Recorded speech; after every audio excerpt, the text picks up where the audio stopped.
Aksum, l'impero dimenticato, oro, obelischi e rotte del Mar Rosso. Prologo, le ombre d'Africa. In un altopiano lontano, dove l'aria è sottile e il sole scolpisce la terra in rilievi d'oro e polvere, giace una città che fu grande e ora dorme nel silenzio.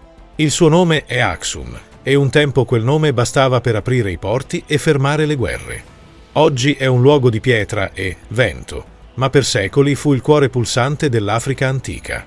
Una potenza che commerciava con Roma e Bisanzio, che possedeva flotte, miniere e oro a sufficienza da rivaleggiare con gli imperi del mondo conosciuto. Un regno che lasciò dietro di sé colossi di granito, iscrizioni in lingue perdute e una leggenda che attraversa ancora il tempo. Questa è la storia di Aksum, l'impero dimenticato, costruito sulla fede, sul commercio e sull'ingegno umano, che dominò le rotte del Mar Rosso per quasi 1000 anni. Le origini, tra Saba e il Mar Rosso. Molto prima che Aksum diventasse un impero, su quelle montagne viveva un popolo di pastori e agricoltori che osservava le stelle e venerava gli spiriti della terra. Il destino cambiò quando i primi commercianti provenienti dall'Arabia del Sud, i Sabei e gli Imiariti, attraversarono il mare per fondare avamposti sulla costa africana. Da quell'incontro nacque una cultura nuova, un miscuglio di radici africane e influenze arabe. Nasce così il regno di Demmeti, considerato l'antenato diretto di Aksum. Costruirono città fortificate, introdussero la scrittura sud-arabica e iniziarono a commerciare incenso, allora prezioso quanto l'oro. Nei secoli, quei popoli si fusero, dando origine a una nuova identità, quella aksumita. Una cultura fiera, indipendente, che guardava a est verso il mare, ma affondava le sue radici nella terra africana. L'ascesa, la città delle stele. Aksum non era solo una città, era un simbolo. Sorgeva a oltre 2000 metri d'altitudine, tra montagne scolpite dal vento, con un clima mite e terreni fertili. La città era disposta ad anfiteatro, dominata da enormi stele di granito, monoliti eretti con tecniche che ancora oggi stupiscono gli archeologi. La più grande, mai completata, pesa oltre 500 tonnellate. Come fu trasportata? Come fu eretta? Ancora oggi, nessuno lo sa con certezza. Queste stele non erano semplici tombe, rappresentavano l'ascesa dell'anima verso il cielo. Ogni finestra scolpita era una porta simbolica per gli spiriti. Ogni re cercava di superare il precedente, più alto, più perfetto, più vicino agli dei. Fu in questo periodo che Aksum divenne capitale di un regno nascente. Da villaggio montano a crocevia del commercio mondiale. Il porto di Adulis, sulla costa eritrea, era una metropoli cosmopolita. Vi si parlavano greco, egiziano, arabo e ge'ez, la lingua sacra dell'Etiopia. Le navi romane attraccavano accanto a quelle indiane, cariche di spezie, vino e oro. L'età d'oro, l'impero dei mari e dell'oro. Tra il III e il IV secolo, Aksum raggiunse il suo apice. I re Endubis ed Ezana emisero le prime monete d'oro dell'Africa subsahariana, coniate con precisione straordinaria. Sul dritto il volto del sovrano, sul rovescio il sole, la luna e, più tardi, la croce cristiana. Queste monete circolavano a Roma, in Egitto, in India, segno di un'economia globale. I re d'Aksum dominavano le coste dell'Arabia del Sud e controllavano le rotte verso l'oceano. Avevano flotte armate e un esercito disciplinato. Lo storico greco Cosma Indicopleoste descrisse Aksum come una delle 4 potenze del mondo, accanto a Roma, Persia e Cina. Un impero fondato non solo sulla conquista, ma sull'alleanza e sul commercio. Nelle iscrizioni aksumite, i sovrani si definiscono re del mare e della terra, non padroni degli uomini. Il re dei re, Ezana e la fede. Il sovrano più celebre fu Ezana, il re dei re. Educato dal monaco Frumenzio, naufrago giunto da lontano, Ezana crebbe tra 2 mondi, la tradizione africana e la sapienza del Mediterraneo. Fu Frumenzio a introdurlo alla fede cristiana.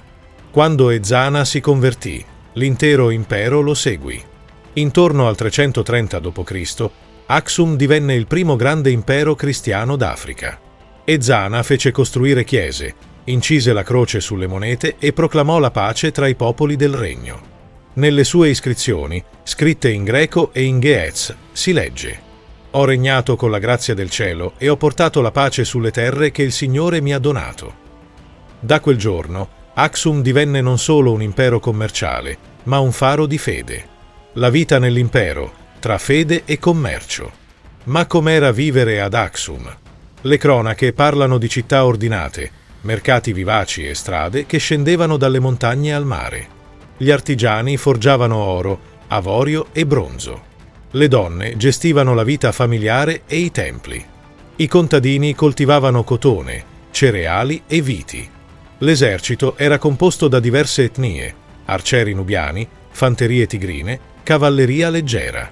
Era un impero multietnico e sorprendentemente moderno. Aksum era africano per nascita, mediterraneo per commercio, medio orientale per cultura, cristiano per fede. Le guerre del sud, il dominio d'oltremare. Nel VI secolo l'impero fu chiamato a difendere la fede. Nello Yemen il re ebraico Dunuvas perseguitava i cristiani di Imyar. L'imperatore bizantino Giustiniano chiese aiuto ad Aksum. Il re Caleb rispose. Attraversò il mare con un esercito di 10.000 uomini, conquistò Sana'a e ristabilì la pace. Fu l'ultima grande vittoria aksumita, ma anche l'inizio della fine. Mantenere il controllo dell'Arabia costava troppo. Le rivolte, la distanza e la crisi del commercio minarono la forza dell'impero. Il declino, il silenzio delle stele. Dal VII secolo le rotte cambiarono. L'Islam dominò il Mar Rosso. Il porto di Adulis fu abbandonato. Aksum rimase isolata, tagliata fuori dal mondo che aveva contribuito a creare. Le stele caddero. Le monete smisero di circolare, le navi non tornarono più. Ma la fede sopravvisse. Nei monasteri nascosti tra le montagne, i monaci etiopi continuarono a copiare testi sacri e a pregare in Ge'ez. Aksum cessò di essere un impero, ma divenne una leggenda. L'eredità, l'arca e la memoria. Secondo la tradizione, ad Aksum è custodita l'arca dell'alleanza, nella chiesa di Santa Maria di Sion. Nessuno può vederla, se non il monaco guardiano, scelto per custodirla fino alla morte. È leggenda? Forse. Ma è una leggenda viva, radicata nella fede di un popolo. I sovrani etiopi per secoli si proclamarono discendenti di Salomone e della regina di Saba, collegando la loro dinastia al regno di Aksum. Così la gloria di quell'impero non scomparve mai, continuò a vivere nel sangue, nella religione e nella memoria. Epilogo. La voce della pietra. Oggi Aksum è un piccolo centro dell'Etiopia del Nord, ma le sue stele di granito continuano a sfidare il cielo. Ogni crepa, ogni incisione è un frammento di eternità. Le rovine parlano di un'Africa che seppe navigare, commerciare e credere molto prima dell'Europa cristiana. Aksum non fu un'ombra marginale, ma una potenza sovrana. Un impero che scolpì la propria gloria nella pietra e nella fede. E mentre il sole tramonta dietro le montagne del Tigray, l'ombra delle sue stele si allunga sulla terra, come dita di granito che cercano ancora il cielo. Così finisce la storia dell'impero dimenticato di Aksum. Eppure, ogni giorno, il vento che soffia su quelle rovine sembra ancora sussurrare il suo nome.